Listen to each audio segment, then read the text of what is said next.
You know, it seems like not too long ago when we were waiting in line to get the iPhone 6s, right? You know, with the cool Force Touch, the better cameras, and the faster processors, all that good stuff. But believe it or not, people are already talking about the iPhone 7. And while there are rumors just going about, if you take a look at the past, these rumors just could turn out to be true. So here's a look at everything we think we know about the iPhone 7 so far.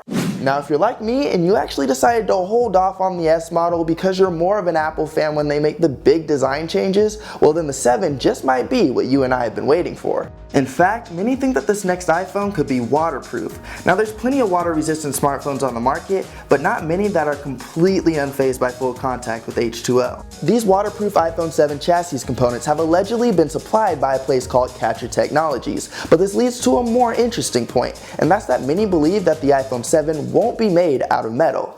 If you look at the past, the next gen iPhone from 4 to 5 and 5 to 6 have been about either making the iPhone bigger or making the iPhone thinner, and it seems Apple is aiming towards the latter this time around. But see, the way they're going about it will make some happy and some others not so happy, because lately the buzz has been about how Apple is looking to get rid of the headphone jack and in exchange offer Bluetooth earpods in order to make the iPhone 7 a whole millimeter thinner than the current 6s.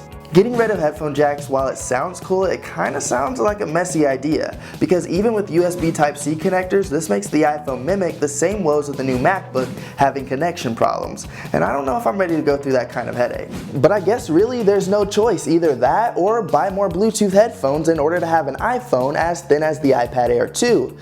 These are the pains of innovation, people. These are the pains. Alright, so while the new design is always a major selling point of non-S-year iPhones, the other killer factors are special features. With the iPhone 6s, this was Force Touch, and with the 7, it looks like the attention is still lingering around the screen. Some think multi-3D touch may be around the corner, and others think home buttons will disappear and fingerprint recognition will be made on the display. Now these may sound like crazy moves, but you gotta remember this is the 7, so Apple is looking to leave big impressions on the market. And that's not even it. Previous Apple patents have suggested Apple is working on dual camera configurations and even wireless charging. Here, let me say that again. Wireless charging. Alright, yeah, cool. Wireless. Sorry, I just really would like that. And lastly, we can't forget about the power. Now up until the iPhone 6s, iPhones only had about 1 gig of RAM, but with the 7, things are changing because it looks like the plain old 7 will have 2 gigs of RAM, with the 7 Plus boasting about 3. And it's also leaving the A9 in the past, so those looking into the iPhone 7 can anticipate a new A10 chip, and of course maybe even a bigger battery for better battery life.